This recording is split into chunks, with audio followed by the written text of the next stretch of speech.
toda la práctica sexual es un proceso de mímesis de la pornografía. Eso es. Entonces, claro, ¿quién disfruta de la pornografía en un 99%? Antes has hablado de otras cosas que requerían conocimiento para el goce, para el deleite. Pues para que tu amor sea gozoso, tienes que profundizar mucho en la otra persona y en ti, pero sobre todo en la otra persona. Que ser odiado y saber que lo mereces. Y nada mejor que ser amado y saber que lo mereces. ¿De dónde crees tú qué está pasando en nuestra sociedad para que empiece a haber este tipo de perfiles que recurren a terapia y no hay algo tan definido, ¿no? Claro, lo que tendríamos que revisar es de dónde procede tu idea de identidad, cómo ha ido filtrándose en ti ese proceso identitario y la aspiración, si la has planteado tú o directamente te has dejado fluir por el checklist. ¿Qué diría tu epitafio? Intentó dejar el mundo un poco mejor que lo encontró. Hola, buenas a todos, a una conversación más aquí en Psicología Cruda. Bueno, este episodio pues es un episodio que tenía muchas ganas de hacer porque siempre traigo a perfiles que me interesan, pero hoy traigo a alguien que además creo que puedo permitirme el lujo sin marcarme mucho el triple de llamarle amigo. Tengo aquí a José Carlos Ruiz, filósofo, ya profesor permanente de la Universidad de Córdoba, escritor, divulgador, seguro que muchos lo conocéis de su sección en la SER, Más Platón y menos WhatsApp, y bueno, encantado de tenerte aquí, José Carlos. Joder, Ventura, encantado estoy yo. Y es verdad que al final la amistad se va haciendo en encuentros con un interés intelectual y luego se llega a lo personal. Fíjate qué camino más bonito. O sea, empezamos encontrándonos en el plano intelectual. Tu trabajo en psicología me llama mucho la atención. Recuerdo que me llamaste una vez para Marbella y a partir de ahí hemos encontrado este contacto personal que hace que yo esté aquí en tu podcast de psicología, que me resulta rarísimo, créeme, es la primera vez que me siento con alguien que tiene un perfil mucho más académico psicológico que el mío, que es filosófico, va por otro lado. Pero me interesa mucho. Bueno, de todos modos luego entraremos en eso porque yo creo, o lo que voy a ver contigo es también cómo a veces desde la filosofía podemos ver de manera crítica la psicoterapia y ver y quizás superar algunas de las limitaciones que tenemos los loqueros, pero bueno, si te digo la verdad, como somos amigos, pues voy a tener poquísima vergüenza, aparte de haberte traído hasta aquí, tío, y es que voy a empezar con algo inusual, ¿vale? Y es que voy a pedirte que me eches una mano. Venga. Porque mira, o sea, yo tengo mi clínica, estar contigo, ¿no? Y entonces todas las semanas yo me reúno con todo el equipo de psicólogos y hacemos lo que se llama supervisión de casos, ¿no? Sí. Que básicamente es que hablamos de los pacientes que tenemos y lo vemos entre todos los terapeutas, bueno, porque siempre hay algún compañero que te puede dar un consejo o que te recomienda una técnica o un artículo que se está leyendo y se trabaja en equipo. Esto es algo muy común en sanidad. Y la otra vez, por 19ª vez, porque es un tema que sale cada vez más frecuente, uno de mis compañeros me decía que bueno, que tenía otro paciente que entra dentro de una categoría que yo me he inventado, que le llamamos todo está bien, pero yo no estoy bien. Es decir, gente que aparentemente tiene una vida funcional, que puede ir al trabajo, que tiene pareja, que tiene amistades, es decir, no hay nada que no funcione o no hay nada que esté muy atascado en la vida de esa persona. Hay una cierta sintomatología, puede que haya algo de ansiedad, puede que haya algo de falta de ganas, de obsesividad, pero tampoco hay tantísimo malestar clínico, pero lo que hay es una profunda sensación de la vida va de esto, ¿no? Y un sentimiento de extrañeza y casi como de culpabilidad. Porque claro, aparentemente todo en mi vida va bien, pero yo no me siento bien, yo me siento vacío, ¿no? Y entonces cada vez más tenemos estos perfiles, claro, casi que el abordaje empieza a ser filosófico, yo les estoy dando unas turras de filosofía existencialista que flipas, ¿vale? Y bueno, pues te quería pedir consejo. ¿Por qué crees tú que en psicoterapia le estamos llamando a esto últimamente depresión funcional? Sí. Es un poco el nombre que le estamos poniendo a esto, aunque todavía no hay un concepto oficial. Vale. Y quería yo un poco preguntarte, ¿no? ¿De dónde crees tú qué está pasando en nuestra sociedad para que empiece a haber este tipo de perfiles que recurren a terapia Sí. y no hay algo tan definido, ¿no? No es fácil porque creo que es un diagnóstico muy amplio el que habría que hacer. Yo comenzaría con un psicólogo, fíjate, con Barry Schwartz, y su libro La paradoja de la elección, que es un clásico, ¿no? Y yo cuando lo leí en su tiempo vi muy claro, porque lo publican en 2010, creo que es, 2009-2010, y empieza a narrar muy bien cómo la sociedad contemporánea, cuando llega la globalización y los nuevos medios de comunicación empiezan a entrar en nuestros teléfonos móviles y hay mucha percepción de lo global dentro de lo local, es decir, dentro de tu narrativa cotidiana, percibes cada vez más lo global como próximo o cercano, empiezan a filtrarse en ti una serie de opcionalidades vitales que nunca habías reflexionado sobre ellas y nunca habías prestado atención sobre ese modelo identitario que se va colando. O sea, de pronto, por bajarlo un poco Sí. al Román Paladino, Dime. ¿no? De pronto la persona empieza a contemplar opciones Miles, y, no una, y eso miles. le abruma, Claro, ¿no? no solamente te abruma, es que cuando tú tienes narrativas de proximidad, es decir, cuando tú vives dentro de lo cotidiano, de lo próximo, en un ambiente donde tienes controlado los procesos atencionales, donde tienes controlado los códigos éticos que ha ido filtrándose en ti o que tú vas filtrando a los demás, cuando tú tienes una comunidad de proximidad, convivencia, tus aspiraciones están en función de lo que has vivenciado y de todo ese proceso comunitario, con Sí. lo que en el plano de tu realidad te vas creando un modelo aspiracional dentro Sí, de esos códigos. Las opciones que te planteas son dentro de aquellas con las que tú tienes contacto. Sí, de hecho, si yo vivo en un bloque, yo por ejemplo estuve 3 o 4 años viviendo en el sector sur de Córdoba, que es un bloque muy humilde, una zona muy humilde de Córdoba, de gente obrera, y en el bloque nuestro donde vivíamos, el triunfador pues era el abogado que tenía un pequeño Mercedes. Entonces, la aspiración de todo el mundo era la de acceder a ese nivel, a ese estatus, porque donde nos reuníamos, donde jugábamos, nuestros padres donde convivían, interaccionaban, eran códigos de proximidad y tus referentes eran de proximidad. Entonces, claro, el malestar este que tú me comentas del paciente que lleva la vida, que ha hecho el check, ¿no? En todas las cositas Eso y ha ido cumpliendo el check de, bueno, me he casado, tengo hijos que van sanos, estoy consiguiendo dinero, no tengo ya hipoteca, tengo posibilidad de ascender, en reconocimiento laboral, todo esto, sin embargo, no me encuentro satisfecho con... Claro, lo que tendríamos que revisar es de dónde procede tu idea de identidad, cómo ha ido filtrándose en ti ese proceso identitario y la aspiración, si la has planteado tú o directamente te has dejado fluir por el checklist, que en muchos casos la vida te va atropellando en esos procesos de construcción identitaria. Entonces, cuando Barry Schwartz habla de esto, te dice, mira, la sociedad contemporánea es muy cruel en los procesos de construcción de la identidad porque te da una opcionalidad tan grande y al tiempo te exige que hagas la mejor elección posible en cada decisión que tomas. Y eso implica que, de alguna manera, te autopresiones constantemente por tomar buenas decisiones en millones de cosas que antes no tenían trascendencia para nadie. Frente a esto, él propone un modelo de satisfacción, no un modelo de maximización. Dice, el maximizador es esa persona que siempre se autoexige llegar a la mejor decisión posible en todas las facetas de su vida. Y eso le hace perder mucho tiempo y mucho desgaste para que cada decisión sea la mejor. Y como sabemos que en un mundo globalizado hay una evolución en todas las cuestiones, probablemente dentro de 2 meses esa decisión no habría sido la mejor en el momento en el que la vuelves a analizar, porque Claro. ha pasado. Entonces la insatisfacción en muchos casos tiene...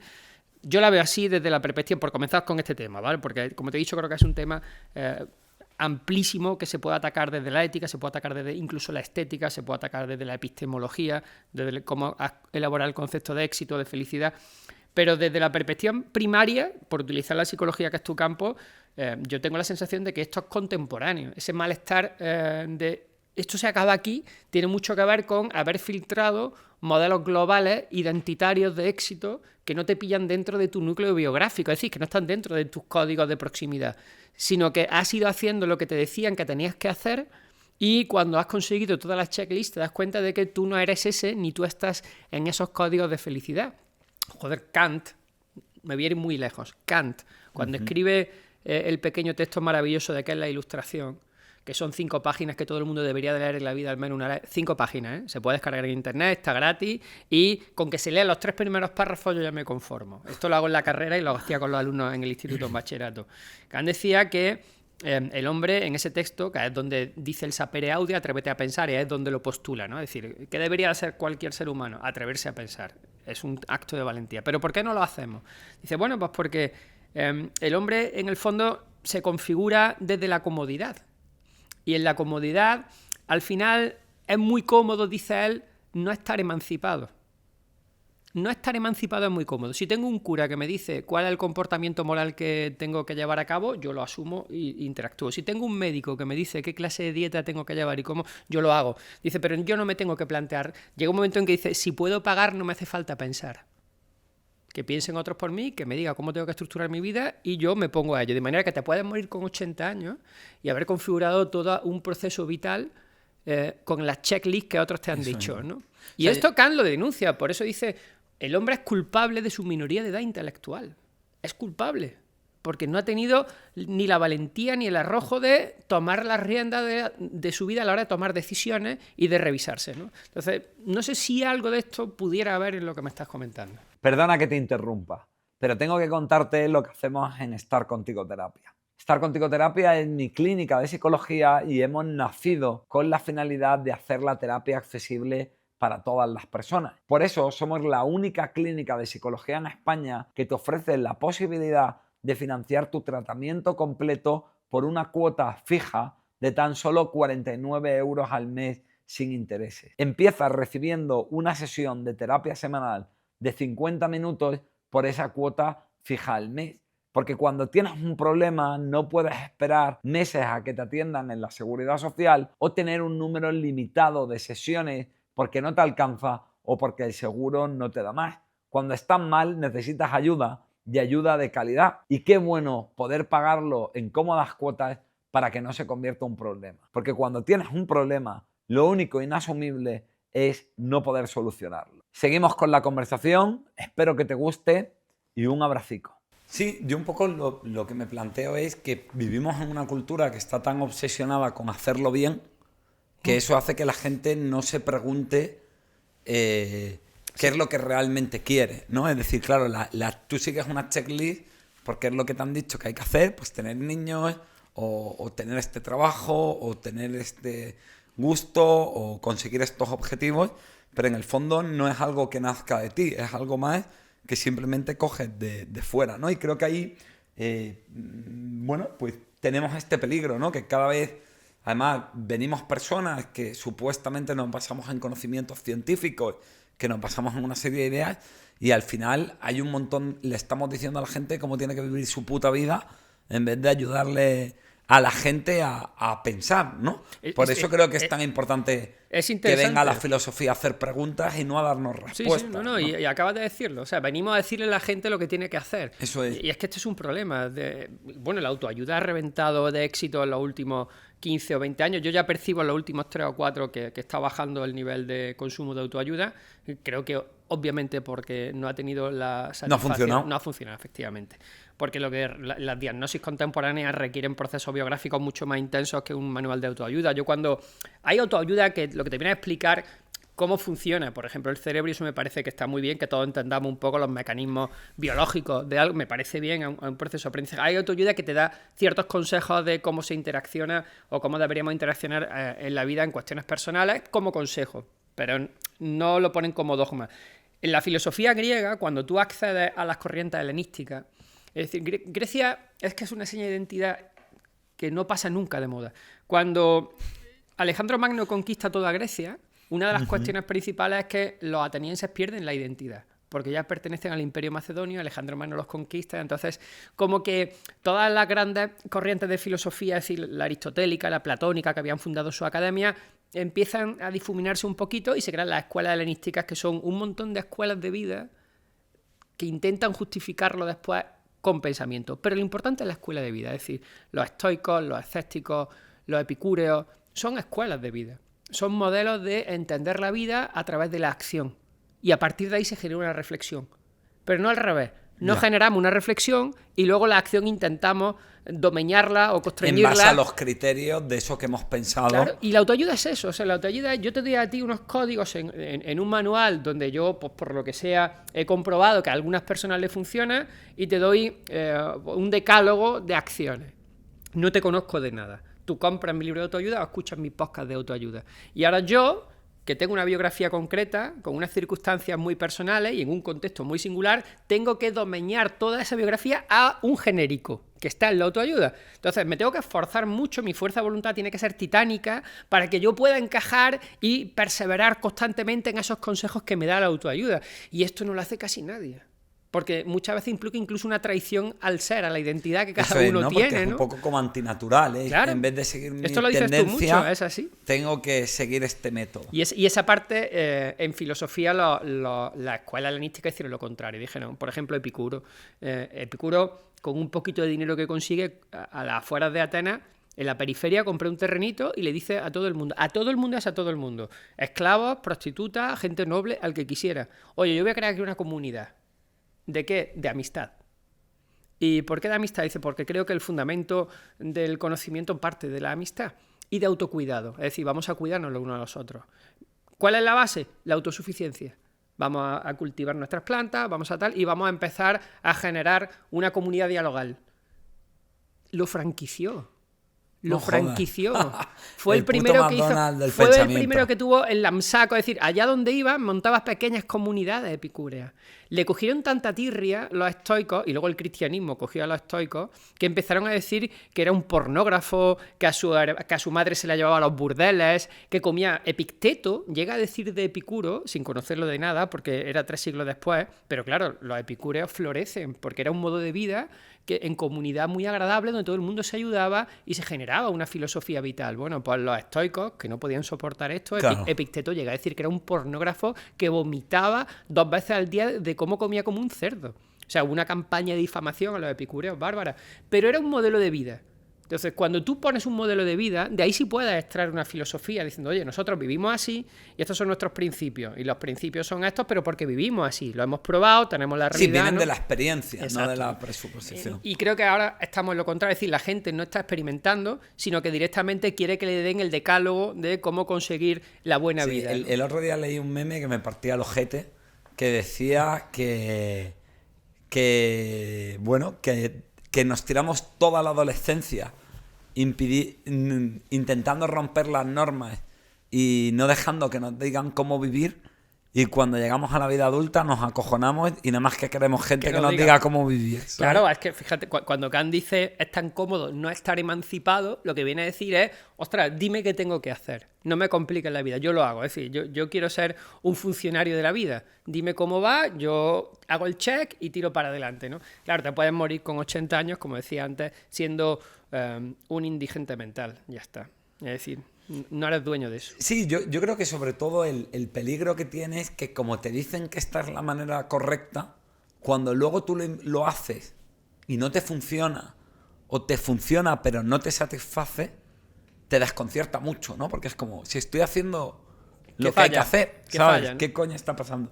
Y mira, yendo un poco a esto, fíjate, ¿no? Te quería hablar un poco de este tema que tú ya lo tratas además creo que es en el del pensamiento elegante, en Incompletos, sí. Y lo hablamos en este congreso en Marbella, que estuvimos juntos, que es un poco esta idea de la posfelicidad, ¿no? Sí. Es decir, ¿qué se entiende? ¿Qué es la posfelicidad? Porque hoy en día tenemos una idea desvirtuada de la felicidad, y cuál sería la alternativa que tú nos darías para volver a algo pues más armonioso, más implementable. Mira, lo primero es situar el término. Voy a ser un poco arrogante, pero no por ello menos riguroso. Creo que acuñé el término yo. Sí, yo solo te lo oí a ti. No existía la posfelicidad. Tu pollica. No, es verdad, no existía la posfelicidad en castellano. Me sorprendió mucho porque cuando estuve, de hecho, publiqué un artículo académico precisamente porque quería situar el artículo ya de la posfelicidad en un lugar. Porque me sorprendió que había posmodernidad, que había postestructuralismo. Es decir, el post se le ha puesto a muchas corrientes en un montón de sitios, pero no se había hablado de este modelo de felicidad contemporáneo tan extraño. Entonces no me parece que estemos hablando de felicidad, por eso lo llamé post-felicidad, estamos en otro concepto. Aunque la gente lo llame felicidad, ha cambiado, ha mutado, ¿no? Y entonces en el libro Incompleto lo que trato de explicar es cómo se ha dado esa mutación de la idea de felicidad clásica de la que tú has dicho a esta nueva idea de felicidad de la que llevamos, yo calculo, unos 20 años aproximadamente, consumiendo. Consumiendo es la palabra clave. O sea, sí, luego te voy a hablar del humano como producto y del consumo. Bueno, pues de eso sabes tú más que yo, creo. En cualquier caso, intento de alguna manera poner los nuevos códigos que configuran esta idea de post-felicidad que se va filtrando y que tienen mucho que ver con varios factores. El primero son los formatos por donde se está filtrando la felicidad, esta idea nueva, ¿no?, de post-felicidad. Los formatos que configuraban la identidad de un sujeto con respecto a cuestiones como la alegría o el bienestar siempre eran, como he dicho al principio, de proximidad.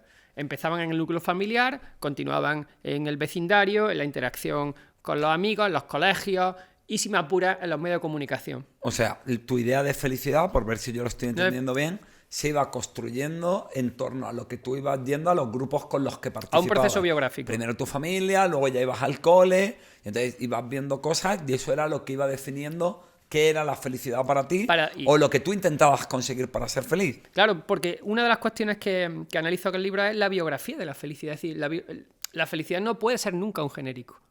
Tú no puedes hacer un constructo en torno a qué es la felicidad cuando hay un individuo único, singular en el mundo, con un proceso biográfico irrepetible. Entonces no puedes construir una idea de felicidad sobre el genérico. Sí, una para todos, ¿no? Exacto, es una... De copiar y pegar. Es una locura, pero es lo que llevamos 20 años haciendo, ¿eh? Es lo que llevamos 20 años haciendo. Por eso lo he llamado posfelicidad, porque no creo que sea un proceso de felicidad. Y desde esa perspectiva, las narrativas, los canales de transmisión de la idea, de repente se configuran desde el mundo de lo digital.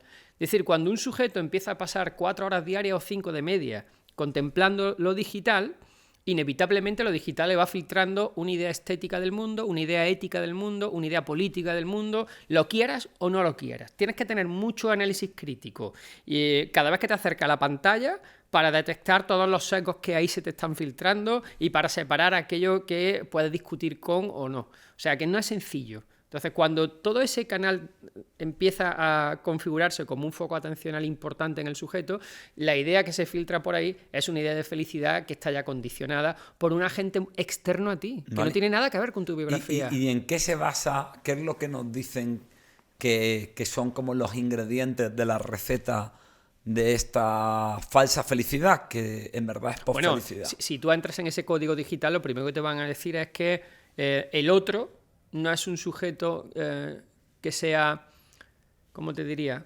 constructo de dignidad, no es una persona digna. El otro es un sujeto al que tienes que consumir a nivel atencional. Es decir, ¿qué es lo que quiero de ti cuando yo estoy en el mundo digital? Tu atención, ya está. No me interesas como sujeto que tenga una integridad ni continuo. Una vez que tu atención esté captada, paso al siguiente. Yo esto lo he llamado otrofagia. La otrofagia es cuando el único objetivo de mi construcción de felicidad está en que los otros me validen y una vez que me validen paso al siguiente. Es decir, te consumo, te digiero. Yo creo que es esta idea como de un poco como del exhibicionismo, ¿no? Que, o sea, yo lo que digo es que hay una diferencia en que yo me desnude para ti, que aquí lo que yo quiero es ser visto por ti, ¿no? Pero cuando yo me desnudo en redes, entiéndeme, subo una foto o cuento algo o lo que sea, lo que quiero es ser visto, pero no que me vea alguien en concreto. No sé si me explico, ¿no? Tú quieres que te vean todos a ser posible en el genérico. Pero todos y nadie, es decir, ¿no? Sí, no quiero singularizar en alguien. No quieres que alguien en concreto te diga... Es complicado cuando... Yo es que creo que cuando subimos algo a internet, es decir, todos los códigos narrativos que utilizamos nosotros cada vez que sabemos, por ejemplo, esta entrevista, ¿no? Tú y yo nos hemos tomado ya unas cuantas cervezas. Este código, a la hora de hablar, no lo hacemos. Que estaría bien aquí tener un par de cervezas. Si no fuera por ahí, me la tomaba sin ningún problema, ¿eh? Pero tú sabes que está siendo analizado, que esto va a permanecer, que va a estar en un canal, etcétera, etcétera. Entonces, inevitablemente, la interacción está sometida o dominada a ese código narrativo. Sí, hay algo en lo que ya funcionamos distinto al sabernos observado. Es inevitable, pero no, al saber observado por una entidad neutral, que son cámaras a las que vas a subir. Porque Vale. yo cuando di clase estoy siendo observado por muchos de mis alumnos y es diferente, porque estamos en vivo y en directo, entonces esa vivencia me cambia un poco los procesos atencionales y también me cambia los códigos. Ahora aquí no, aquí hay un proceso en el que lo que vamos a subir tú y yo aquí es nuestro código digital en la interacción, pero no es un código que esté basado exclusivamente en la realidad, porque no, tendríamos otro código narrativo. Entonces, cuando consumimos toda esa digitalidad, tú estás filtrando un avatar que te afecta a tu yo real, porque inevitablemente te va a afectar, ya que eres tú quien lo consume como sujeto, pero modifica la idea que tengas de cualquier aspecto vital si no tienes el aparato crítico activo. Por eso, una de las cosas que más intento potenciar cuando hago docencia es la pedagogía de la mirada. Es decir, necesitamos educar la mirada para un mundo digital. Estamos dando por hecho que todo el mundo, cuando se acerca a la pantalla, conoce los códigos narrativos y está atento hacia ellos, y sin embargo no es así. Es decir, yo cuando leo El País sé qué código hay en El País, cuando leo el ABC sé qué código hay en el ABC y ya tengo mi predisposición. Sí, es decir, oye, activo, por aquí me la van a colar, exacto, o tienden a activo. tener este sesgo. Pero ya sé, o sea, he sido educado en saber los sesgos que me están filtrando, ¿no? ¿Qué pasa cuando consume Instagram, TikTok o YouTube? Hay sesgos. Hay códigos diferentes, no es lo mismo TikTok que Instagram, y la mirada tendría que variar en ese proceso de atención, y eso lo tienes que educar, especialmente en las nuevas generaciones.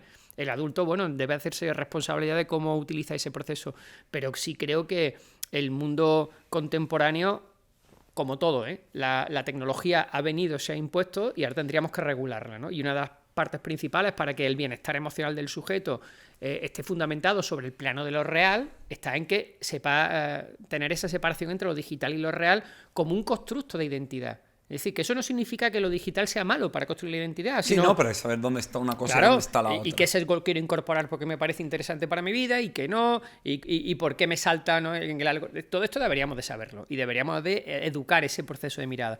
Porque cuando tú lees, y esto lo he puesto como ejemplo muchas veces, cuando tú lees un ensayo de filosofía en un libro, tu actitud va tensionada. Coges un boli, vas a subrayar y va tensionada. Pero si yo te doy una novela, tu actitud es de deleite. Tú no coges un boli, tú vas a leer con placer. Y entonces tu actitud sí, ahí inicial, estás relajado y te la clavan, claro. Tú vas a disfrutar. ¿Eso qué significa? Que hemos conseguido que la gente entienda que negro sobre blanco, es decir, el papel en un libro, sea el libro que sea, si es un ensayo, tu actitud cambia. Y si es una novela, tu actitud cambia. Es decir, tú ya llevas una predisposición, te hemos educado en esa predisposición a que modifiques la actitud atencional y también intelectual hacia lo que vas a leer. Pero con las pantallas no. Tu actitud es la misma si abres TikTok, que si abres Instagram, que si abres YouTube. Sí, porque además también como que no hay separación, ¿no? Porque tú piénsalo, alguien que el está formato scrolleando es el y está mismo, viendo ahora un corto de esta charla Mm. y aquí está viendo algo más ensayístico o más analítico o más tal, pero es que 30 segundos más tarde está viendo un baile. ¿Sabes Sí, lo que así te quiero es. decir? Entonces es como que el cerebro no le da tiempo a ponerse en un modo o a ponerse en otro, ¿no? Y no interesa tampoco. Claro. Por lo menos dependiendo del tipo de formato. Pero sí creo que hemos dejado la pedagogía a un lado en estos procesos de construcción de la identidad. Antes la pedagogía existía implícita, porque al ser canales de comunicación, yo hablo de ese hilo, ¿no? que desde la intimidad del hogar se iba zurciendo la identidad, pero era un hilo que tú te llevabas la madeja a la calle, que además el vecino te controlaba porque te podía broncar porque habías hecho algo mal y tú respetabas al vecino porque era la voz de la autoridad que provenía de la casa, que te habían dicho que tenías que respetar al adulto, Claro. y ese hilo lo continuabas, la madeja la llevabas en el autobús de línea cuando te entraba una mujer adulta y tú te levantabas para cederle el asiento, porque tenías muy claro en ese proceso cómo se había forjado la identidad del sujeto. Era una identidad que continuaba a lo largo del día en todos los procesos. Hoy está fragmentada desde el momento en el que los procesos de construcción de la identidad en la intimidad se están haciendo muchas veces desde códigos individuales. Cuando tú pasas muchas horas en esa pantalla, en ese código individualizado con tu avatar, que es el que interactúa con los otros avatares, tú no estás creando la comunidad identitaria en vivo y en directo. Mira, fíjate, esto hay un dato muy interesante por intentar bajarlo a un ejemplo aplicado, Sí. que es que... Escúchame, menos más que me lo bajas tú, porque yo sigo aquí que No, mi código... no, ¿sabes? Si estamos aquí de un nivel hoy que parece esto una tertulia a la 2, cabrón. Mira, pero es una cosa que me llamó mucho la atención, ¿no? Fíjate, antes la mayoría de los problemas sexuales, Sí. ¿no? De la anorgasmia en las mujeres, Sí. de la eyaculación precoz en los hombres, la disfunción eréctil y tal, venía sobre todo de un poco la sensación de que la gente no se permitía mucho esto que hablamos, ¿no? ¿Cómo soy yo en esta faceta de mi vida? Sí. ¿Cómo soy yo en la sexualidad? Bueno, porque era un tema del que no se hablaba, porque todo estaba muy reprimido, por la idea de culpa y de vergüenza, por la parte machista del asunto, ¿no? Y todo este rollo. Y ahora y era sobre todo una sexualidad en la que, por reducirlo mucho, el problema venía de no darte permiso a hacer ciertas cosas. Sí. No porque estuvieran mal, ¿vale? Y ahora lo que estamos viendo es que en unas generaciones cuyo modelo de referencia sexual ha sido el porno, que es un poco esto que estamos hablando, en vez de ver cómo soy yo en algo, todo el rato hay algo desde la pantalla que me dice cómo tiene que ser, qué tipo de prácticas, qué tipo de posturas, qué tipo de cuerpos, qué tipo de tiempos, de tamaños, de todo esto. Pues lo que estamos teniendo ahora es gente que vuelve a no disfrutar del sexo porque lo que está haciendo es replicar lo que ha visto en la pantalla sin pararse a darse cuenta de si eso es lo que les gusta o no. Es decir, antes la gente no disfrutaba y tenía problemas sexuales por no darse permiso, y ahora el problema es porque tampoco se dan permiso, pero no desde la prohibición, sino desde repetir exactamente lo que han visto en la pantalla. Pero mira, a mí no me importa... Bueno, en algún lado leí, no me acuerdo ahora dónde, pero había una estadística demoledora de que las mujeres menores de 35 años habían bajado en 30% los orgasmos. Y se lo achacaban a que toda la práctica sexual es un proceso de mímesis de la pornografía. Eso es.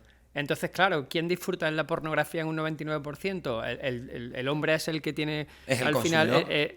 Y la mujer no lleva ese proceso gozoso. Entonces, cuando las mujeres, especialmente las niñas más jóvenes, empiezan sus relaciones sexuales con el proceso de mímesis pornográfico, el orgasmo es muy complicado de conseguir. Y estaban diciendo que estaban bajando a unos índices brutales el hecho de que no tuviesen ese orgasmo. No recuerdo dónde fue la noticia, Claro, pero creo que se puede buscar y viene por lo que tú dices. Que es una buena metáfora, ¿no? Porque encima es como prácticas más sofisticadas, cosas más innovadoras, todo mejor planteado. O sea, en teoría es como más avanzado, Sí. pero es como la felicidad. Antes la gente vivía de manera espontánea, no tenía una idea tan clara de qué tenía que hacer con la vida, no había técnicas psicológicas, no había recursos de autoayuda. Pero claro, la gente lo hacía desde lo genuino, desde lo que le nacía del pecho. Y claro, le encajaba porque era suyo, ¿no? Pero es en bonito, cambio ahora ¿eh? sigues un modelo y aunque aparentemente el modelo te lo está diciendo un profesional, luego resulta que la gente no disfruta, ¿no? Que fíjate, esta anorgasmia es casi como el todo está bien pero yo no estoy bien. Sí, es así, es así. Y de hecho, el ejemplo que has puesto de felicidad, mira, a mí me ha hecho pensar en... Cuando tú vas a la historia de la filosofía, tú encuentras que la idea de felicidad ha permanecido casi intacta durante 2000 años. De Aristóteles a Kant. Y tú dices, ¿cómo puede pasar esto? Es decir, ¿cómo puede pasar que Aristóteles, en la Ética Nicómaco, que es el libro que dedica a su hijo, el capítulo 1 lo abra con la felicidad? Y dice, la felicidad está asociada con la virtud, una vida virtuosa. O sea, que cada ser vivo tiene que intentar desarrollar su potencial.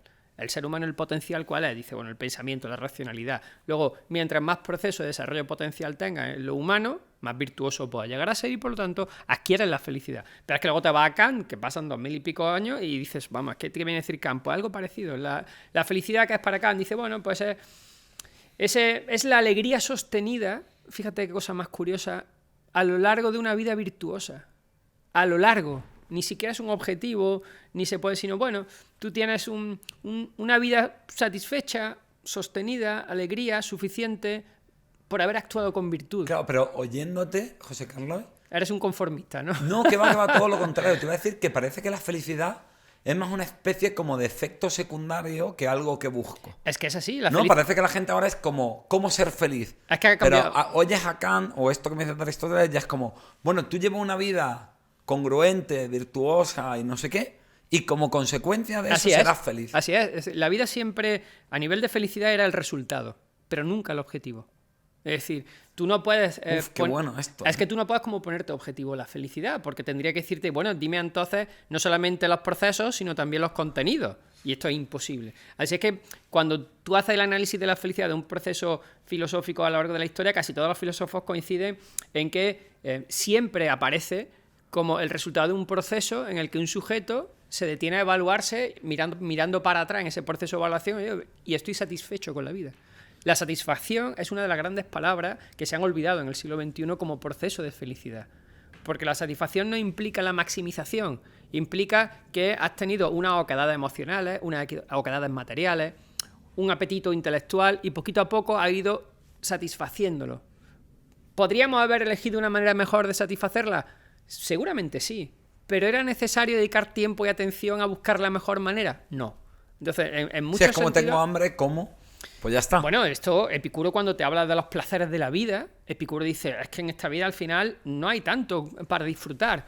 Esto, ahora, recuérdame que hablemos del placer y del deseo, que quiero ver Vale. cómo han mutado esta idea de felicidad a la posfelicidad. Pero Epicuro dice, en la vida hay placeres naturales y necesarios. ¿Cuáles son los placeres naturales y necesarios? Dice, los más importantes. O sea, tienes dormir, comer y dejemos la procreación la ponía ahí entre medias. Pero bueno, aquí sí me deja, tú vas a decirlo, ¿no? Pero voy a citar a mi padre, que él decía que de los gustos sin pecar el mejor es de cagar. Yo también creo que puede ser un poco Yo epicurio tenía aquello, ¿no? un profesor, voy a subir el nivel de la palabra, yo tenía un profesor que hablaba de descomer, ¿vale? Por no decir cagar, decía descomer. Pero decía que no hay placer más grande que cubrir una necesidad primaria. Cuando tienes hambre, comes y es espectacular. Hasta el extremo de que incluso algún estoico, intentando copiarlo como Séneca, porque Séneca adoraba a Epicuro, era de los pocos que su filosofía en Séneca no es estoica 100%. De hecho, hibrida mucho con Epicuro porque lo adora. Séneca es inteligentísimo, llega a decir, bueno, esto al final, si tú llegas, porque él cuenta en las cartas a Lucilio, que en uno de los viajes que hace fuera de Roma a su finca, que la tenía a unos cuantos días, cuando llegaba a la finca resulta que se encuentra que no estaba ni el pan hecho, porque se habían enterado que llegaba ese día, entonces el cocinero no había podido preparar pan y no había mucho para comer. Y entonces lo primero que dice Séneca, tranquilos, ahora no tenemos hambre, vamos a hacer una cosa. ¿Hay pan duro? Sí, hay pan de hace 2 días. Bueno, el pan duro déjalo ahí, no lo vayas a tirar. Y mientras te pones tranquilamente a hacer pan. De manera que cuando tengamos mucha hambre, hasta el pan duro nos va a resultar bueno. Hasta el pan duro.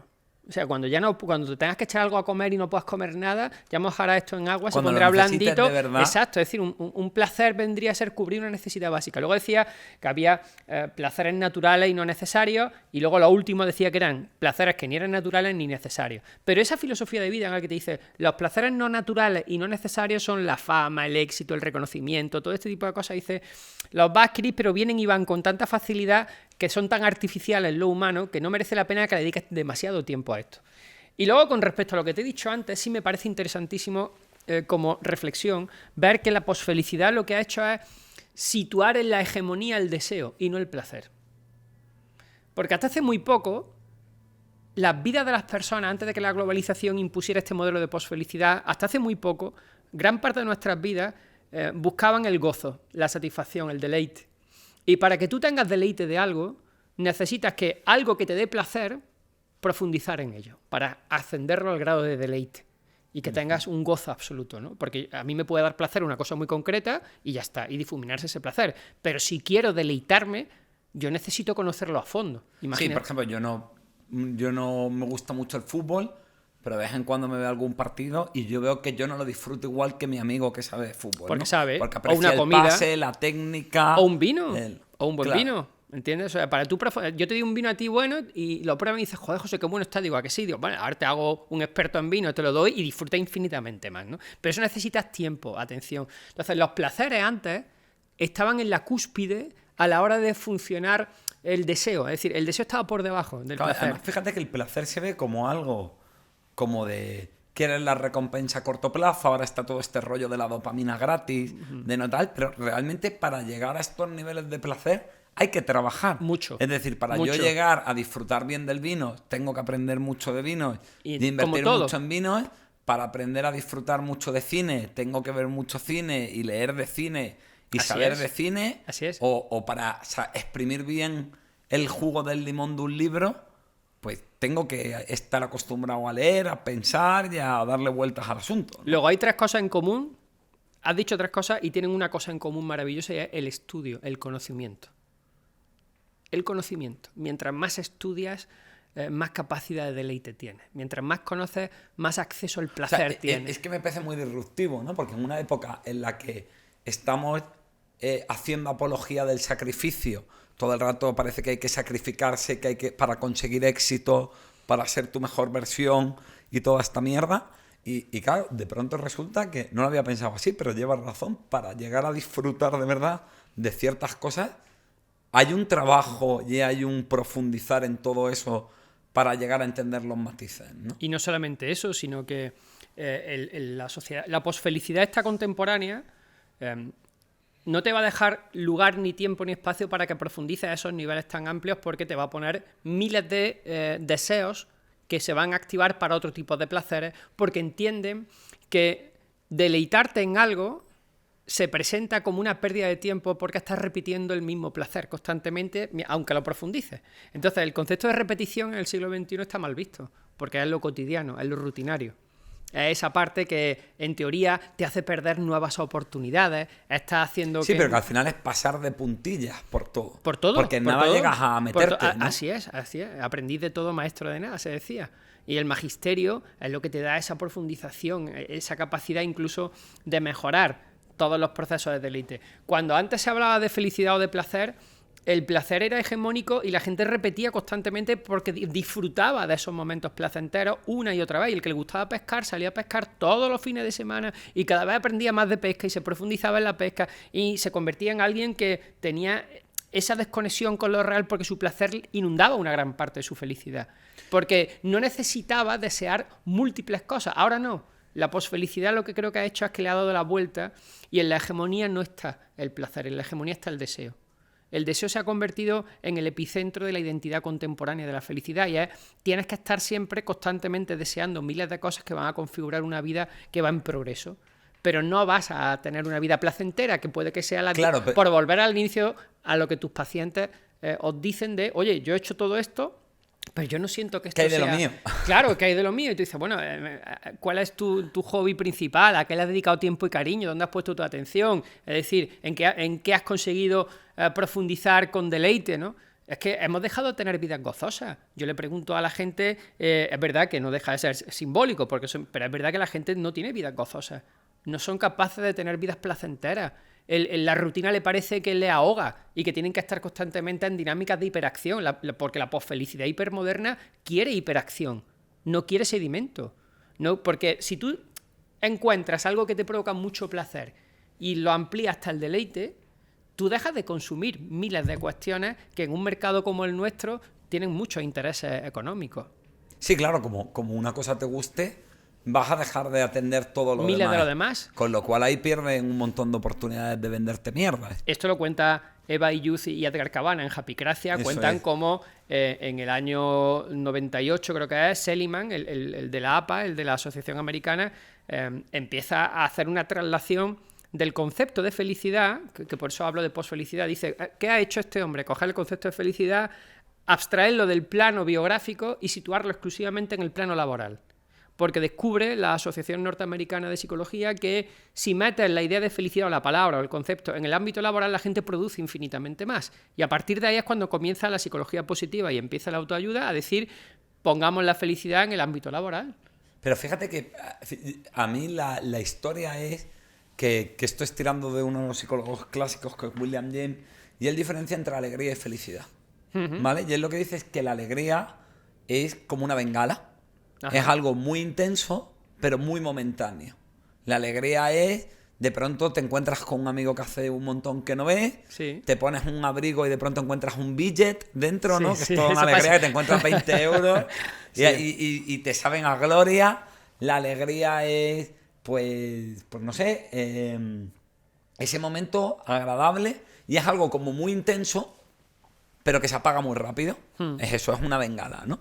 Y en cambio, la felicidad sería algo de mucha menor intensidad, pero que se mantiene en el tiempo.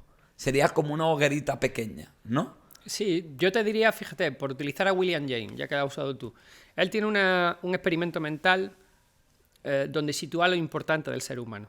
Y dice, imagínate que tú y yo somos secuestrados por un científico loco. Y el científico loco ahora... te dice, a un cuerpo lo voy a torturar y a otro cuerpo le voy a dar $1 millón, ¿vale? Pero tu contenido mental viene a mi cuerpo y mi contenido mental va al tuyo. Y ahora te pregunto a ti, ¿a qué cuerpo torturo y a qué cuerpo le doy $1.000.000? Porque tu cuerpo es al tuyo, pero tienes mi contenido mental. Y entonces dice William James, probablemente mucha gente diría, no, tortura mi cuerpo porque yo soy mi contenido mental. Claro. La pregunta es, ¿cómo has configurado ese contenido mental? ¿Lo has configurado tú? ¿Has tenido conciencia en esos procesos? ¿Has hecho el análisis reflexivo sobre cómo se ha construido tu identidad, los sesgos que tienes, de dónde deriva tu concepto de amor biográfico? Porque esto es otra. O sea, yo lo del amor es una cosa que podríamos estar aquí hablando hasta el infinito. Pero cuando yo le digo a mi pareja te quiero, ¿ella está entendiéndome? ¿Me entiende? Porque mi manera de querer es única, singular, y está muy condicionada por cómo me han querido a mí en mis procesos iniciales. Y yo he tenido que construir esa idea de amor. Entonces, cuando a alguien le digo te quiero, me está entendiendo de verdad, porque al final yo creo que mi pareja me entiende porque me va conociendo a lo largo del tiempo idea la de interacción. amor no es mi idea de amor. No, nada, ¿no? absolutamente nada. Entonces, muchas cuestiones que surgen de los procesos identitarios, de hecho, amor, ese proceso de amor desde Grecia tiene mucho que ver con la aceptación de la ascendencia de Eros, que esto lo he contado muchas veces. El dios Eros, Platón lo cuenta en uno de los libros, el dios Eros nace porque Poros, que es el dios de la oportunidad y de los recursos, se pega una borrachera inmensa mientras está arriba en el Olimpo, bebe mucha ambrosía, y Penia, la diosa de la pena, la que tenía un poco más de miseria, lo ve medio dormido, se aprovecha de él, se acuesta y se queda embarazada. Y de ahí nace Eros. Con lo que los griegos te dicen, la ascendencia de Eros es... El amor es oportunidad, recursos, te hace crecerte las veces que haga falta con tal de estar ahí y ayudar a otra persona, lo que haga falta. Pero también es la tristeza, la pena. Porque hay una incompatibilidad inevitablemente con la otra persona en su manera de entender la vida. Entonces, desde esa perspectiva, el amor es aceptar esas dos cuestiones. En el siglo XXI, el concepto de amor, yo lo hablaría hasta de posamor, si me apuras, ¿no? Porque es verdad que ya solo aceptas a Poros. A Penia la quita de la ecuación. A la primera que tú me hagas algo, a la primera, o que haya algo en ti que me puede resultar incómodo. Sí, bueno, en todo este tema, ¿no? De aporta o aparta. Así es, exacto. Te considero tóxico y te retiro. Se acabó, ya está. Y tú dices, bueno, espérate, un amor es un compromiso, ¿vale? Es una promesa conjunta. Y eso significa que hay también penia, y va a haber penia, y va a haber cosas en las que entonces tendremos que estar constantemente en esa búsqueda de equilibrio. Lo que no puede ser es que a la primera de turno te cancele, ¿vale? O te funee, como dicen ahora, y te quite del medio, ¿no? Perdona, ¿hasta dónde vamos a llegar? O sea, solo quiero de la vida aquello que me aporte, que te dicen todas estas frases positivas, ¿no? Te dices, bueno, es que la vida, pues lo quieras o no lo quieras, es un compendio. Y tu manera de ver la vida es única y singular. Y la otra persona, hasta que pueda entender esa manera, necesita mucho tiempo y atención. Y lo mismo que tú. El amor es conocimiento. Antes has hablado de otras cosas que requerían conocimiento para el goce, para el deleite. Pues para que tu amor sea gozoso, tienes que profundizar mucho en la otra persona y en ti, pero sobre todo en la otra persona. Es decir, yo llevo... No sé, ahora llevaré... Mi mujer se va a cabrear, pero casi 20 y tantos años casado. Esto luego le metemos edición, por si la fecha no es correcta. Es que, no, por favor, queremos a José Carlos entero. Ya mismo llega a los 25 años de matrimonio, ¿vale? Y mi mujer, cuando yo la conocí, no tiene nada que ver con la mujer de ahora, ni con la que fue madre, ni con la que le di el primer beso, ni la primera vez que salimos los dos a vivir al extranjero. No tiene nada que ver. O sea, si tú me preguntas cómo es Cristina, yo te diría, pues sigue cambiando. Es que hay 7.000 millones de Cristinas en los procesos en los que yo la he conocido y tengo que estar constantemente revisándola. Tengo que estar constantemente... Porque si quiero entrar en esa relación preciosa que me merece mucho la pena, yo tengo que conocer. Entonces no hay deleite más grande que adquirir el placer a través del conocimiento incluso del otro. Bueno, y fíjate, y tienes que cambiar tú, ¿no? Aquí hay una cosa muy buena de la terapia sistémica, que es otro de los grandes modelos, que dice que en una relación de pareja o en una familia, en cualquier cosa que haya una relación, dice que en el fondo las relaciones son como los engranajes de un reloj, ¿no? Que hay un montón de ruedas dentadas que encajan perfectamente y que el movimiento de una, lo que le pasa a una, mueve a la otra, ¿no? Si yo muevo una ruedecilla, muevo a la otra. Es decir, si por ejemplo, pues tú eres, imagínate que tengo la enorme suerte de que tú eres mi pareja, siempre me han gustado mucho los ojos verdes. Y los calvos, ¿no? Eso es. Pues si yo tuviera esa suerte y de pronto tú te deprimes, ese cambio en ti va a hacer que yo también... va a afectar a mi vida, ¿no? Sí. Pero también va a ocurrir que a lo largo de la vida esas ruedas dentadas van a cambiar. van a cambiar por las experiencias, ¿no? Pues no lo sé, yo no sé cómo nos afectará a mi pareja y a mí la paternidad. Pues ahí cambiaremos porque descubriremos cosas de nosotros. Y tanto. O otras cosas que van viniendo. Entonces, claro, ellos dicen que el reto, sobre todo, es que cuando tu pareja cambia o tu hijo cambia, si tú quieres seguir encajando con él, tú también tienes que encajar de una manera. Tienes que cambiar para seguir siendo compatible, ¿no? Entonces, lo que viene es muy bonito, es bonito. Lo que viene a decir es una idea que se llama la idea de circularidad, que no es en ti hay un cambio y eso provoca una reacción en mí, sino la idea de que todo lo que tú haces, ¿vale?, va a tener unas consecuencias en mí, sí, y esas consecuencias me harán funcionar de una manera que tendrán otras en ti, ¿no? Es decir, no es bien una cosa y luego es la otra, sino que mis acciones tienen un impacto en ti que te hacen funcionar de una manera, lo cual tiene un impacto en mí que me hace funcionar de una... Y al final es un círculo que continuamente se está retroalimentando. Yo sigo reduciéndolo a la parte de conocimiento. Hay un proceso fundamental en cualquier vínculo para que se sostenga que tiene que ver con la bidireccionalidad, pero también el vínculo es neutro, me explico. Yo siempre he pensado que en cualquier relación hay 3 elementos, los 2 sujetos y la relación. Es decir, estoy yo, Eso es. está mi pareja, eso es justo lo que dice y está la relación. La terapia asistente. Fíjate, yo estuve yendo a terapia de pareja con mi chica y nos dijo, bueno, es que está bien que cuidéis el uno del otro, pero también tenéis que cuidar la relación. Y la relación es casi como otra personita que va con vosotros. Es así. ¿no? Y desde el momento en el que alguno de estos 3 elementos, yo, tú o la relación, se anulan, yo creo que está orientada al fracaso.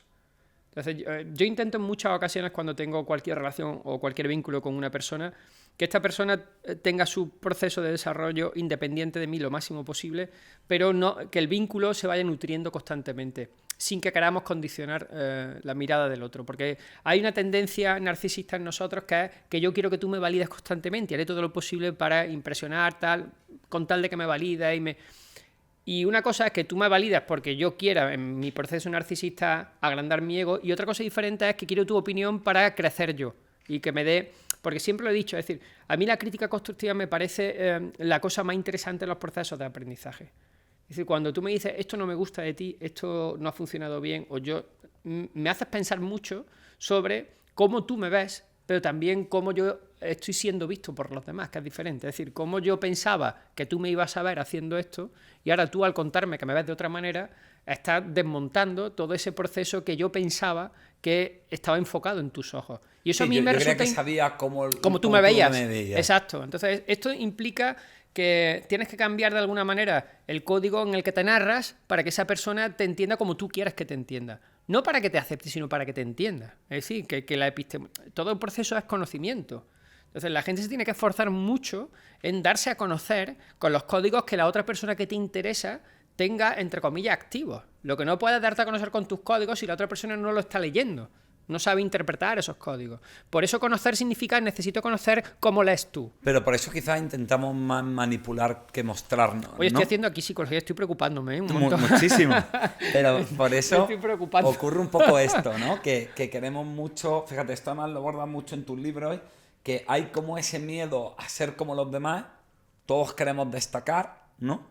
Con el postureo, con la seducción, pero es como una dualidad, ¿no? Porque por un lado quiero ser visto, quiero destacar, pero por otro lado me da miedo que si me ven mucho no te vaya a gustar lo que ven de mí, ¿no? Quiero ser suficientemente diferente para llamar la atención. Pero gustable. Pero gustable, con lo cual tengo que meterme en esto. Entonces, ¿hasta qué punto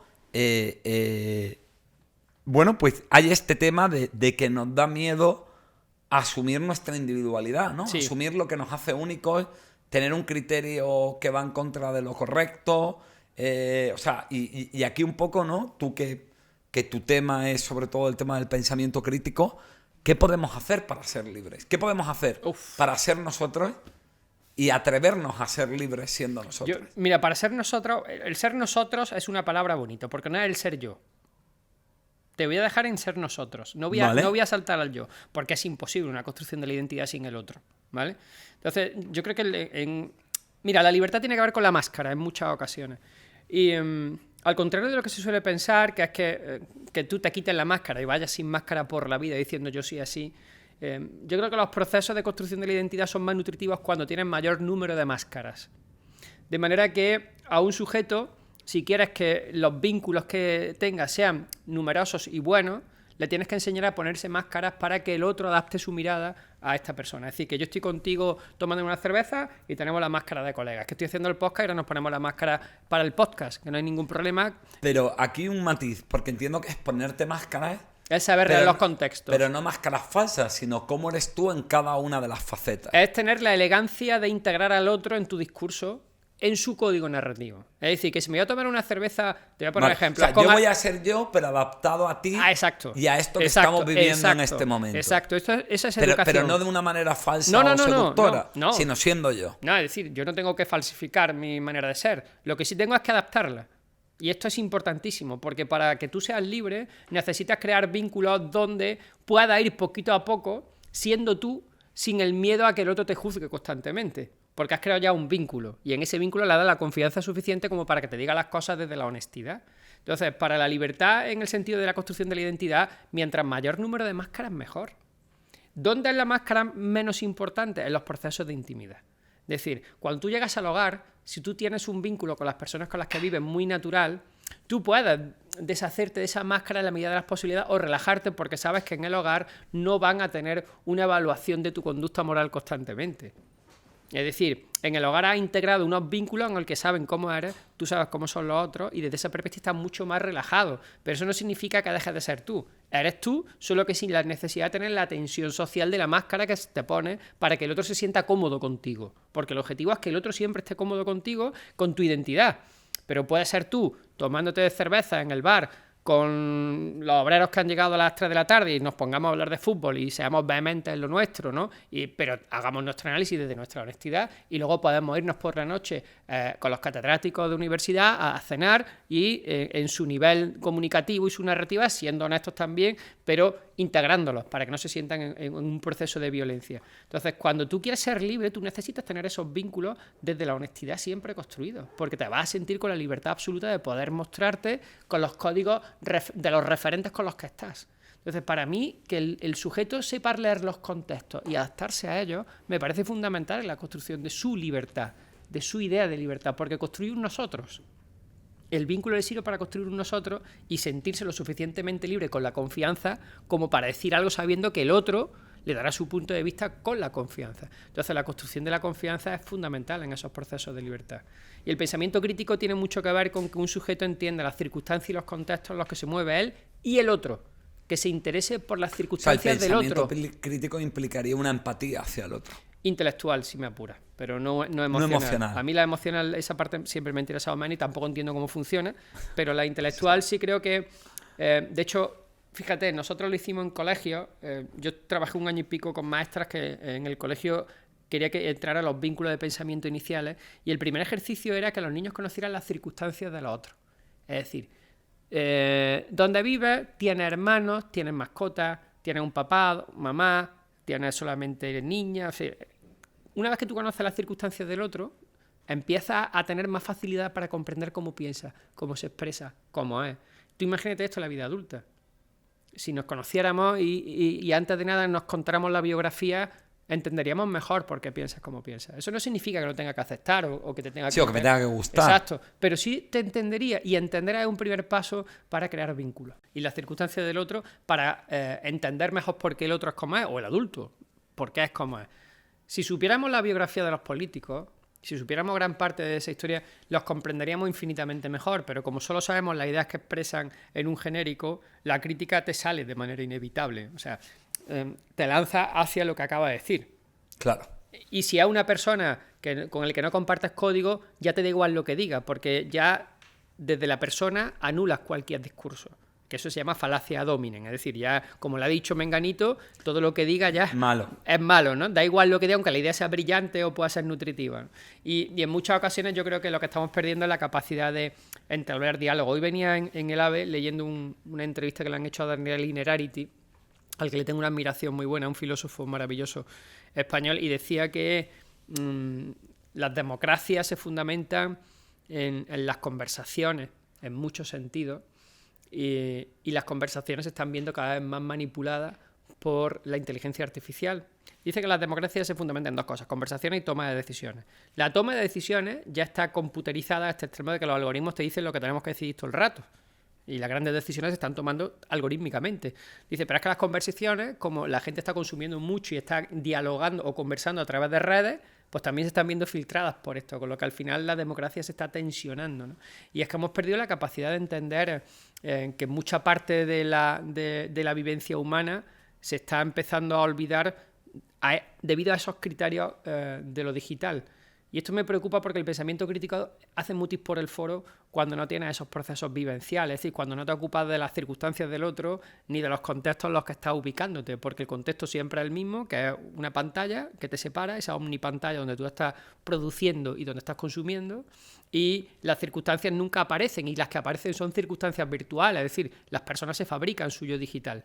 Ponen lo que le interesa, lo que quieren figura, mostrar, claro, lo que quieren. Entonces no son circunstancias reales. Así es que la incomprensión hacia la idea, es decir, cuando tú polarizas, entre otras cosas, porque al no conocer la realidad de esos contextos, lo que estás es fanatizando el mensaje, independientemente de los contextos en los que se ha desarrollado. Pero fíjate, no hablemos de esto y parece que es solamente una cuestión como de ideología política y tal, pero esto ocurre en todo, ¿no? Cuando tú ves a la influencer guapísima que lleva una vida ya ideal, es eso, estás viendo las fotos sin ver las circunstancias, sin ver el contexto, sin ver cómo llega todo eso. Aparte de que lo que ves está manipulado. Te voy a contar de una influencer, mira, hace, creo que fue el año antes de la pandemia, después no me acuerdo.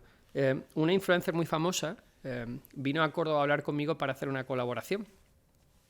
José Carlos, me gustaría tal, recuerdo trajo a su equipo de cámara y a la guionista, que yo me sorprendí, yo nunca había estado con alguien con ese nivel de tener un montón de cosas. Despliegue, ¿no? No tengo la fotografía y hablando con ella en una comida, me estuvo, porque claro, yo veía su Instagram y decía, esto es una barbaridad, o sea, esta mujer es súper, una vida increíble.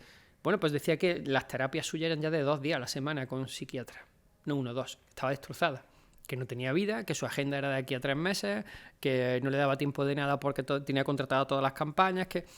Entonces lo único que le dije fue, digo, ¿listo? ¿Por qué no lo cuentas en algún sitio? Cuéntalo.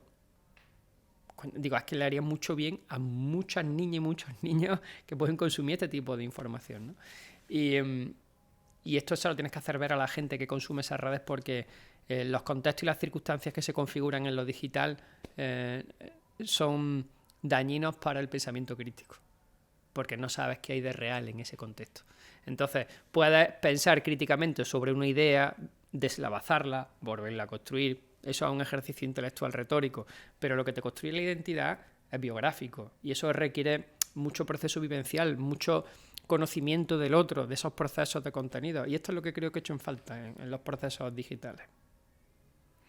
Qué bueno, ¿no? Además, también un poco, yo esto me lo planteo mucho, ¿no? Cuántas veces muchas de las cosas que yo veo en consulta, digamos que ya han arraigado en la persona y ya hay una herida emocional que hay que tratar, pero yo a veces pienso esto, la vacuna de esto hubiera sido un buen pensamiento crítico. Sí. ¿No? Sí, es decir, la chica que tiene anorexia es porque ya ha arraigado esa sensación de que hay algo en ella que no está bien, ¿no? Pero si ella hubiera podido, en verdad que también hay factores individuales, pero bueno, en la parte social, si ella hubiera podido cuestionar esas imágenes, esa normatividad corporal, esa foto de la influencer, ese vídeo de la modelo, pues probablemente no hubiese llegado a ese nivel de herida emocional, que es donde entonces ya no vale solo con lo racional, ya sí necesitas una intervención psicológica, ¿no? Joder, Pero creo que eso, que estamos... Esto me sorprende mucho, ¿no? Cómo estamos hablando muchísimo de hay que meter la psicología en las escuelas, hay que enseñar inteligencia emocional desde que son pequeños, hay que enseñar habilidades, y mientras que estamos haciendo eso, que bueno, podemos tener una crítica cómo lo hacemos, pero la idea no me parece mala, nadie está hablando de que estamos quitando el pensamiento crítico de la enseñanza, del arte, de absolutamente todo, ¿no? Hay pensamiento. Yo aquí sí voy a romper una lanza a favor de los sistemas educativos. Hay pensamiento crítico, pero es lateral. Me explico. Cuando tú en lengua haces un comentario de texto o estás leyendo un cuento y después te dicen cuáles son las ideas principales, la secundaria, tú ya estás haciendo un pensamiento crítico, es decir, estás cribando ideas, estás organizando, estás jerarquizando, cuando en matemáticas te ponen un problema, es decir, te van enseñando mecanismos de pensamiento. Yo creo que quizá lo que falta es la aplicación biográfica. Es decir, que eso los niños lo puedan empezar a entender en su vida. Es decir, que se abran procesos dialogales en los que los niños ponen encima sus problemas reales, en su edad, con sus contenidos, que esto Matthew Lipman, con Filosofía para Niños, ya hacía algo parecido. Lo que pasa es que era un método que necesitaba formar mucho al docente y entonces no ha terminado de cuajar. Pero sí es verdad que nosotros hemos trabajado esto en colegios con una naturalidad desde el plano biográfico del niño. Es decir, bueno, en una clase de 25 niños de 6 añitos o de 7 añitos, tiene una comunidad de indagación, como diría Lipman, para empezar a trabajar sus problemas con un análisis crítico desde sus realidades. Y a partir de ahí lo va haciendo con 7, 8, 9, 10, 12, 14 años y van creciendo en la capacidad analítica en torno a sus problemáticas y van buscando los códigos filosóficos, éticos, epistemológicos que les pueden ayudar para comprender, que es muy difícil comprender estas problemáticas, porque yo estoy seguro de que mucha gente se podría ahorrar los procesos de consulta si fueran capaces, lo de consulta psicológica me refiero, Sí. si fueran capaces de diagnosticarse lo que le pasa, es decir, si fueran capaces de llegar a decir, bueno, a ver, yo sé lo que me pasa, me he analizado bien, sé dónde me vienen esto y sé cómo puedo intentar, entre comillas, aplacarlo, y si no funciona que venga alguien y me dé consejos, ¿no? Ahí hay una parte que sí, llevas razón, lo que pasa es que la otra parte es un poco más complicada, porque claro, este análisis intelectual desde el pensamiento crítico te permite hacerlo desde la parte racional. Pero hay otra parte más emocional, más de la neurosis, de cómo hay una parte mía bueno, no que solamente no quiere... racional. Yo, Ventura, te corto porque no es solamente racional. El pensamiento implica las dos cosas. Implica la parte racional y la emocional. No es racionalizar las cosas. Es decir, no se trata de que lo comprendas solo, sino de que comprendas cómo te afecta. Te entiendo. El problema del... Que no es sencillo, obviamente, claro. Del autodiagnóstico, ¿vale? Que es un poco lo que ocurre. Siempre que te viene alguien a terapia, tiene una idea de lo que le pasa. Y tiene una idea que es incompleta, pero que tiene una parte de verdad. Es decir, a mí nadie me ha contado, creo que me pasa esto por esto, y luego los 3 meses de terapia era una movida totalmente diferente de lo que el tío me había contado. ¿Vale? Eso no suele ocurrir. Lo que sí ocurre es que, claro, como hay partes de nosotros que duelen, jugamos a no verlas. Vale. Y nos autoengañamos. El problema entonces es que tú estás jugando una partida de póker con varias cartas boca abajo. Y no sabes entonces no puedes saber las que son. Entonces ahí te engañas, te condicionas, tomas decisiones con una información que no tienes y luego esas apuestas salen mal porque tú creías que era otra cosa. Entonces ahí sí que es verdad que hay una parte compleja en la que creo que ahí sí es donde hace falta la psicoterapia. No, pero sí que creo eso, sí que creo yo que... no digo eso, o sea, quiero decir que yo no he dicho que no haga falta, digo que algunos se ahorrarían ese proceso con el autoconocimiento. Eso digo, o sea, pero que digo que hay una parte del autoconocimiento que sí requiere de la técnica psicológica y no solo del pensamiento crítico. Pero sí que creo que el pensamiento crítico es una parte importante para que ciertos mensajes no nos afecten tanto. O sea, de hecho, si tú miras... Te hago una pregunta como terapeuta. Si yo tuviese una comunidad de proximidad con vínculos bonitos, es decir, familia y amigos muy potentes, que me conocen biográficamente hace mucho tiempo, y yo me hago mi autodiagnóstico y lo someto al escarnio público, no, vamos a someterlo al análisis público, su visión sobre mí me ayudaría a esas bocadas que yo no veo. En parte sí, pero en parte también hay algo que probablemente ni ellos te podrían decir, porque normalmente nosotros proyectamos una imagen. Es decir, desde nuestros propios miedos. Por ejemplo, por ponerte un ejemplo, yo soy un tío muy cuidador, ¿vale? Y yo soy un tío muy cuidador, creo que en parte porque soy así, creo que en parte porque tuve unos padres enfermos y ancianos y de pequeño cogí el hábito de cuidar, pero también hay una parte en la que, para mí, tener a todo el mundo atendido es algo que garantiza que a mí me van a atender.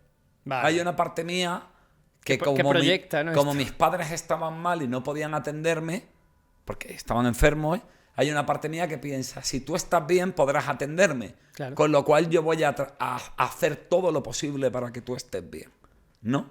Y entonces el problema es que ese tipo de mecanismos son muy, muy, muy sutiles y claro, la gente lo que ve es un Ventura que cuida, pero no entiende de dónde viene vale. Todo lo que mueve a Ventura a cuidar. Que sí, que hay una parte, o quiero pensar que no soy un cabrón, que hay una parte bonita, que es que quiero ayudar a la gente porque las quiero y porque me importan, pero también hay una parte de lo otro. Y eso, por ejemplo, a mí me ha costado mucha terapia llegar a hilar fino y darme cuenta. Mira, no quiero terminar sin que hablemos un poco de tu última novela, de una mujer educada.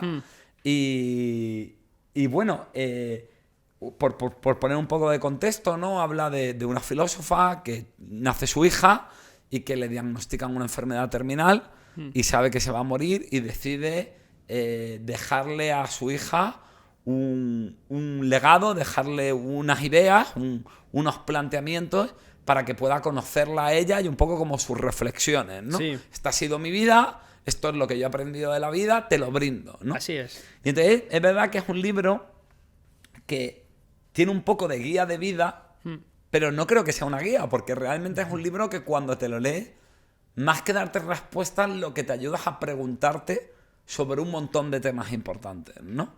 Entonces, ¿qué opinas un poco de esta idea de eso, ¿no? De la guía de vida, pero no como un montón de recetas, Sino al revés. sino como algo que nos ayude a reflexionar muy activamente de un montón de temas. Mira, la idea principal cuando lo hice era situar un proceso de reflexión de alguien. Si me apuras te diría que el 80% es real, es decir, hay mucho contenido real, por si puede servir de utilidad para que tú reflexiones desde tu perspectiva sobre las temáticas que la protagonista elige, ¿no? Y sí creo que puede ayudar mucho cualquier relato biográfico a que una persona se interpele a sí mismo a través de los interrogantes o los consejos que ella le da a la hija. Entonces, para mí somos seres proyectivos, pero también somos seres narrativos. Entonces, cuando una persona decide narrarle a otra su vida, su biografía, en el fondo le está diciendo, esto me pasó a mí, yo tengo este consejo de fondo, si lo quieres usar, úsalo y si no, no, pero al menos que sepas que esto te puede servir para que tú te autointerrogues. Cuando llegue el momento de que sientas culpa, de que no tengas erotismo como el fundamento de la vida, de que la amistad no la cultivas como debería, es decir, la catedrática esta de filosofía de 43 años tiene una preocupación que yo creo que es muy común a todos nosotros cuando somos padres y es ¿qué legado voy a dejar en la vida? ¿Qué legado? Pero voy a hacerlo de manera consciente, porque el 90% de las veces vas dejando un legado sin que te des cuenta. Sí, tú dejas una huella, Claro, pero no te la has pensado. No te has pensado si querías dejar esa u otra, ¿no? Entonces ella tiene la oportunidad, porque le dicen, te vas a morir dentro de 6-7 meses, tiene la oportunidad de decir, construye el legado. ¿Cuáles son los temas que te resultan relevantes de tu vida para transmitírselo a alguien y cuáles dejarías fuera y por qué? Y qué buena manera de autoconocerte, ¿no? Porque Hombre, si yo pienso en qué del legado quiero dejar y elijo unos temas, jerarquizas eso tu ya me vida. está diciendo qué temas son importantes En tu para mí. vida, así es. De hecho, la novela lo que cuenta es la vida de ella, la vida de la catedrática, y entiendes a través de esa vida por qué deja esos temas. ¿Por qué deja la culpa? Porque tiene un sentimiento de culpa terrible. ¿Por qué el erotismo lo considera importante para analizar en el siglo XXI? Le dice a la hija, no, cultiva la mirada erótica, porque la vida es más gozosa si eres capaz de encontrar erotismo en cualquier cosa, no solamente en una. Porque yo me di cuenta de esto tarde, ¿no? Y entonces le cuenta por qué. Y cada tema tiene un proceso biográfico donde ella se desnuda ante su hija, independientemente del juicio de valor que la hija vaya a tener sobre ella. ¿Sabes lo que me parece triste de esto? Que es que creo que mucha gente solo nos atrevemos a hacer eso cuando te vas a morir y te han diagnosticado un cáncer. Es decir, esto que sale en la novela, que en el fondo es una cosa que cualquier padre podría hacer con su hijo, ¿no? Sí. Lo podría sentar y decir, mira, te voy a contar mi puta vida, te voy a decir lo que a mí me ha hecho daño y qué pienso al respecto. Tú imagínate cómo cambiaríamos nuestra vida. Por si te sirve, y creo que la pena es esa. La pena es que de cuerpo presente no diga de cuerpo presente, no diga de cuerpo presente, bueno, que estás muerto. Eso es. Me refiero, en vida sí. no nos atrevemos, ¿no? Parece que tiene que venir algo con tanto impacto y tan dramático y casi tan épico como una enfermedad terminal para que nos atrevamos a algo que quizás deberíamos hacerlo de manera más normalizada, ¿no? Ahí has dado con el clavo. A mí me pasó con mi suegro. Mi suegro cogió una enfermedad terrible, se iba a morir y su actitud hacia sus seres más cercanos cambió. En esos meses de vida que sabía que cambió mucho, de una manera maravillosa, y yo por dentro sentía cierta rabia de que no hubiese sido antes el proceso. Ya. Porque tienes que esperar precisamente... Tan bonito y me entero ahora, y ¿no? Dirlo... No, hombre, yo con el hombre siempre me había ido muy bien. Pero es verdad que salieron cosas que no habían salido nunca, que hubiesen nutrido mucho antes quizá todas las relaciones, ¿no? Y esto pasa mucho, como tú dices, y quizás sea una deuda pendiente que tenemos con nuestros seres queridos. Antes de que llegue un momento crucial donde sepas que ese miedo hay que quitárselo. Es interesante, ¿no? Es que yo creo que... Yo siempre le digo a mis alumnos que toda terapia al final va de un único tema, que es: soy digno de amor, soy suficientemente bueno. Y todo lo demás gira alrededor de eso, ¿sabes? El que tiene miedo a no ser bueno se deprime, entonces si me deprimo no me enfrento al mundo y tal. El que está ansioso quiere tenerlo todo controlado para ser bueno y que le quieran. El obsesivo está dando... Bueno, al final, ¿no? La anoréxica quiere tener un... Al final todas las terapias van de... ¿Merezco amor? ¿Tú me vas a querer si yo me muestro tal y como soy? Déjame terminar si quieres el podcast con una frase que me viene al dedillo con lo que acabas de decir, de alguien que es inesperado, que es Adam Smith. El economista, el que habla del liberalismo económico, que también es un filósofo moral maravilloso, tiene un tratado de ética maravilloso, y dice que no hay nada peor en esta vida que ser odiado y saber que lo mereces, y nada mejor que ser amado y saber que lo mereces. Wow. Esa frase resume lo que acabas de decir. No hay nada peor que ser odiado y saber que lo mereces, pero tampoco hay nada mejor que ser amado y saber que mereces ese amor. Pues mira, simplemente voy a acabar con una única pregunta que se la hago a todos mis invitados, que es una pregunta de este señor que hablábamos antes, de Yalom, ¿sí? El catedrático de psiquiatría de Stanford, y él hace una pregunta que dice: ¿qué diría tu epitafio? Ostras, pues no me lo he planteado nunca, pero me gustaría que dijera algo así como: intentó dejar el mundo un poco mejor que lo encontró. Bueno, pues no sé si esta charla ha servido para mejorarlo un poco. Me ha gustado porque creo que es una charla que ha dado a más preguntas que respuestas, y creo que eso es un bien escaso hoy en día, y yo siempre he encantado volando, de echar un ratico contigo más a gusto que el copón, José Carlos. Pues nada, tío, un abrazo. Sí, tío, me he pasado muy bien. Ha sido una charla bonita. Y nada, seguro que encontramos algún otro sitio para... No me cabe duda. Echar un ratico. Venga.